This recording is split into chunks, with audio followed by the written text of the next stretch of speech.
Hello दोस्तों, कैसे हैं। आशा करते हैं कि आप लोग ठीक होंगे, स्वस्थ होंगे। आज हम क्लास 10th के इकोनॉमिक्स के एक्सरसाइज नंबर 6 पर चर्चा करेंगे, जिसका नाम है वैश्वीकरण। वैश्वीकरण पर चर्चा करने वक्त हम लोग ध्यान देंगे कि वैश्वीकरण का अर्थ होता क्या है। वैश्वीकरण की अर्थ की अगर बात करें तो अपने देश की अर्थव्यवस्था जो होता है उसको संपूर्ण विश्व की अर्थव्यवस्था के साथ जोड़ देना, एकीकरण कर देना जो है वैश्वीकरण का अर्थ होता है। वैश्वीकरण में जो होता है, आप देखे होंगे गत शताब्दी का मतलब होता है इससे पीछे जो शताब्दी बीता है, यानी कि 20वीं शताब्दी की लास्ट में, यानी 1990 के दशक के बाद।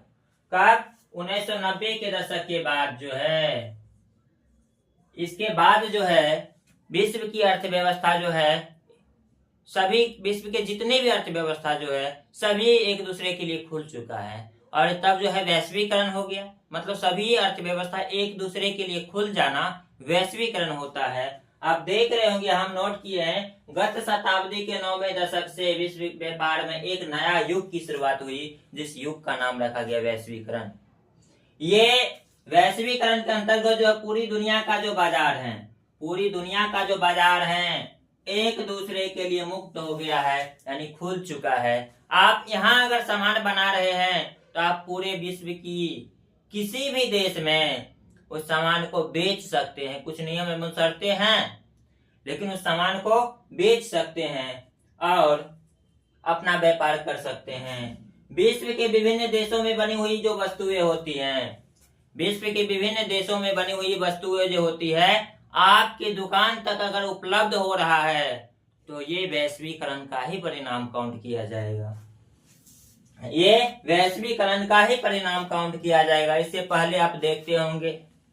इससे पहले आप देखते होंगे कि हमारे यहाँ के मार्केट में बहुत कम परिवहन के क्षेत्र में बाइक देखने को मिलता होगा, मोटरसाइकिल, जिसमें राजदूत था।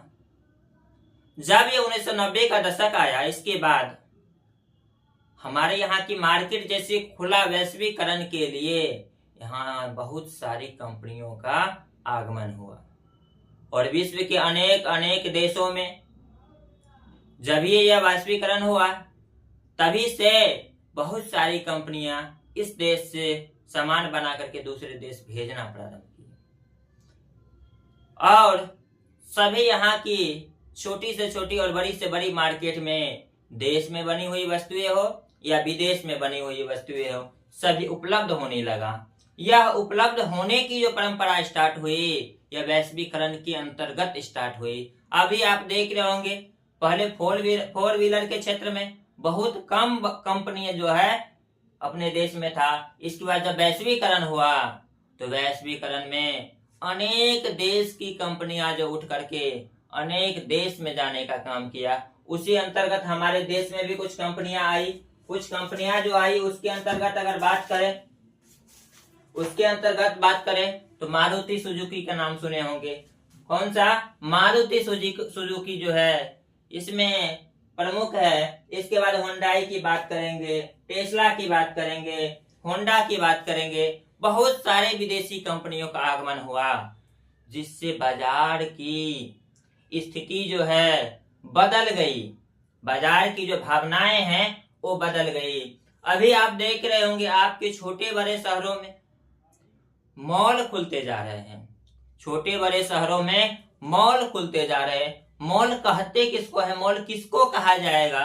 अगर मॉल की बात करेंगे तो आपकी उपयोग की जितनी छोटी से छोटी और बड़ी से बड़ी वस्तुएं हो, एक ही छत के नीचे अगर मिल जाए, जहां पर उसको मॉल कहते हैं।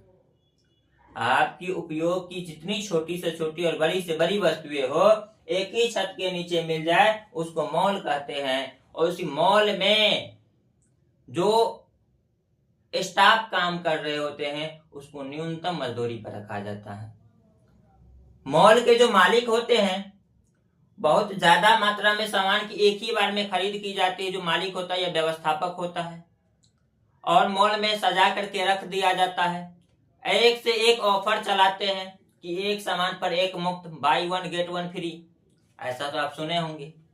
ऐसा जो हो रहा है, इसका बुरा परिणाम हमारे यहाँ के मार्केट पर पड़ रहा है।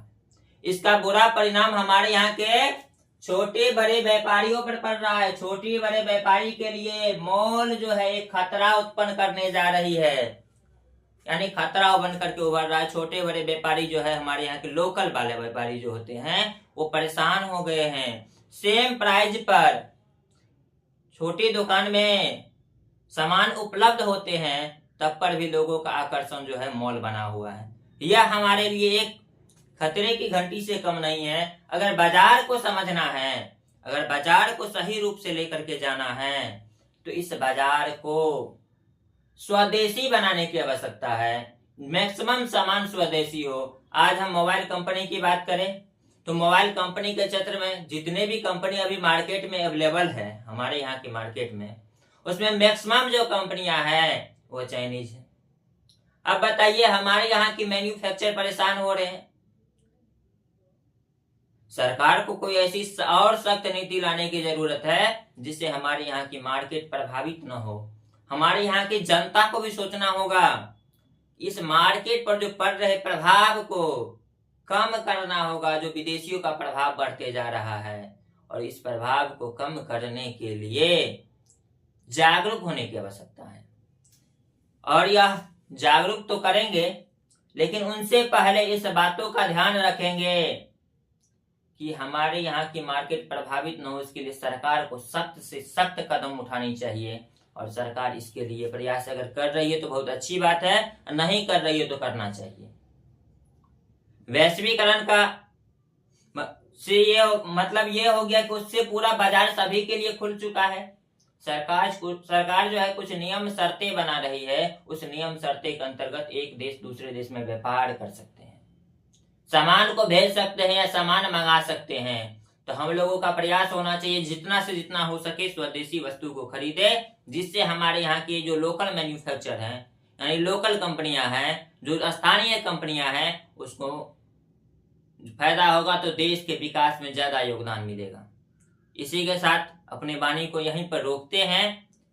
और अगर आप लोग चैनल को सब्सक्राइब नहीं किए हैं तो सब्सक्राइब कर लीजिए, मैक्सिमम स्टूडेंट तक शेयर कीजिए ताकि यह बात सभी तक पहुंच सके। यह बात जो अभी बताए हैं वैश्वीकरण का, यह बात सिर्फ विद्यार्थियों के लिए जरूरी नहीं है, सिर्फ एग्जाम के लिए जरूरी नहीं है, समस्त समाज की, समस्त सोसाइटी के लिए जरूरी है। तो ध्यान पूर्वक आप जो आपको उचित लगता है आप उसमें सजेस्ट भी कर सकते हैं, उसके लिए कमेंट बॉक्स खुला हुआ है। आपसे एक ही निवेदन है कि सब्सक्राइब कीजिए, शेयर कीजिए, लाइक कीजिए, ताकि हम लोगों का भी मनोबल जो है उत्साहित रहे, और उत्साहित होकर के हम अच्छे से अच्छे कंटेंट देने का प्रयास करेंगे। इतना कह करके अपने वाणी को विराम देते हैं। जय हिंद, जय भारत।